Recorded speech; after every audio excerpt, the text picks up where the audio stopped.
On croit qu'une société doit être rentable pour avoir du succès. Mais ce n'est pas tout à fait la réalité. Vous connaissez sûrement certaines de ces entreprises, ou même toutes, n'est-ce pas? Et si je vous disais qu'elles perdent de l'argent chaque année, des sommes qui peuvent atteindre les milliards, comment est-ce possible? C'est ce qu'on va voir dans cette vidéo. En plus de comprendre leur modèle de business et comment elles font pour être encore là. Salut à vous, moi c'est Fabio, j'espère que vous allez bien. Soyez bienvenus à ma chaîne. Si vous êtes nouveau ici, n'oubliez pas de vous abonner pour plus de vidéos de curiosité, technologie et actualité. Je poste une vidéo tous les mardis, alors soyez sûr d'appuyer sur la petite cloche pour avoir les notifications. Vous êtes prêts? On y va. Il est temps de savoir. Ces chiffres sont accessibles à tout le monde. Tesla, par exemple, a perdu en 2019 775 millions de dollars. Et pire, en 2017, ils ont perdu un peu plus de 2 milliards de dollars. On va prendre un autre exemple, bien connu de tout le monde. Quand on pense acheter un petit jouet pour le chat, où va-t-on? Les chiffres sont énormes.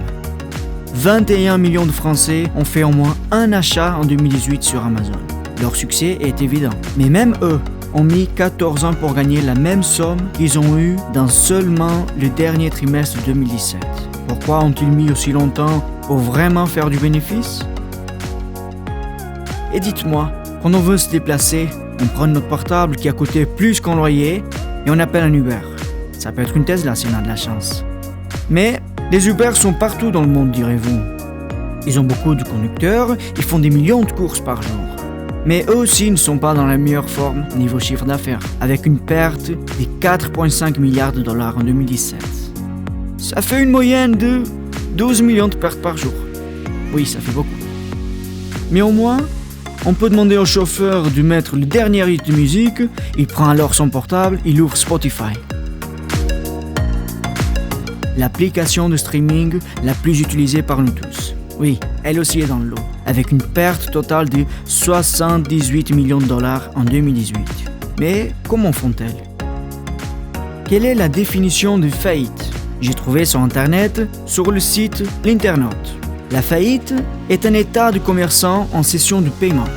On peut aussi dire banqueroute, ruine, liquidation, mais mis à part les mots qu'on peut employer, grosso modo ça veut dire qu'une société, organisme ou entreprise est en faillite quand elle n'a plus la capacité de payer ses dettes. Alors, ces entreprises peuvent continuer à fonctionner, même si elles perdent de l'argent tous les jours, à condition qu'il reste toujours de l'argent du côté pour continuer. Mais si elles perdent, d'où vient tout cet argent? Comprendre le flux de trésorerie d'une société, cash flow. Imaginons que nous avons une société, vous et moi. Nous allons l'appeler Vélomatos. Pour vendre des vélos, c'est évident.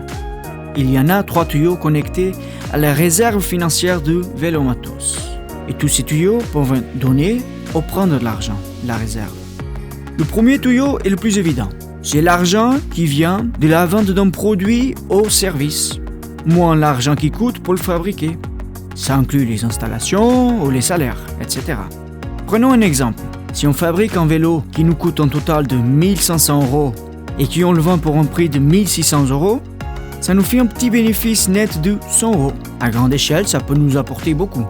Mais si le client remarque un problème de fabrication et que le coût de réparation pour nous est de 150 €, on vient de perdre de l'argent. Et nous sommes à 50 € négatifs. Le deuxième tuyau, c'est les investissements. Fabriquer des usines, la recherche, l'ouverture de magasins, tout ça, ça coûte de l'argent. Mais ça peut aussi rapporter, une fois en marche. Le dernier tuyau est le financement. C'est les ressources monétaires qu'on peut avoir pour le projet. Ça peut être un prêteur ou un investisseur. Mais quand ils nous donnent des ressources, il faut aussi qu'on leur paye l'emprunt avec des intérêts. Ou dans le cas des investisseurs, qu'on leur paye sous la forme de dividendes. Apple, par exemple, gagne des énormes quantités d'argent et paye des dividendes, mais font très peu d'investissements. Tesla, de son côté, ne gagne pas assez avec ses produits mais à beaucoup des financements qu'ils utilisaient après pour l'investissement. La beauté et le but de ce processus est de maintenir ces trois tuyaux en harmonie. Alors, pour répondre à notre question, pour ces entreprises, l'argent vient surtout du financement. Et même si elles perdent de l'argent, tant que les investisseurs continuent à croire aux avantages à long terme et à investir, elles peuvent continuer à grandir sans jamais faire faillite. Ce système est-il dangereux ? Je pense qu'on peut dire que oui. C'est très dangereux. On a la preuve même. Le cas de Theranos. Ça fera peut-être un sujet pour une autre vidéo. Mais pour simplifier, un grand nombre d'investisseurs ont investi dans un produit qui n'a jamais existé, car ils croyaient que ça pouvait être the next big thing. Les dirigeants ont ensuite été inculpés pour fraude massive. Ici, le problème est qu'on leur a menti et caché la vérité aux investisseurs. Car s'ils sont au courant des risques et qu'ils croyaient qu'un jour le produit, le service ou l'entreprise dans laquelle ils ont investi réussira, et qu'ils verront un retour de son investissement, il n'y a pas de problème. Et ils auront aussi la satisfaction d'avoir fait partie du processus.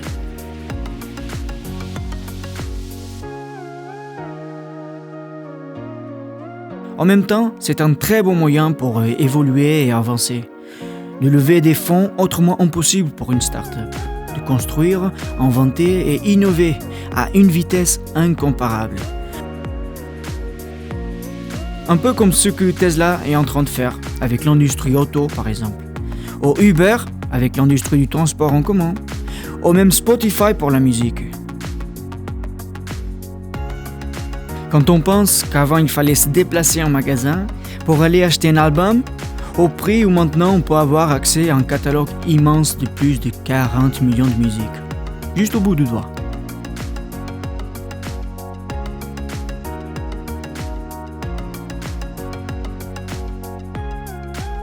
Vous devez vous demander ce qui se passerait si ces entreprises n'avaient pas d'investisseurs. N'existeraient-elles pas ? À mon avis, si.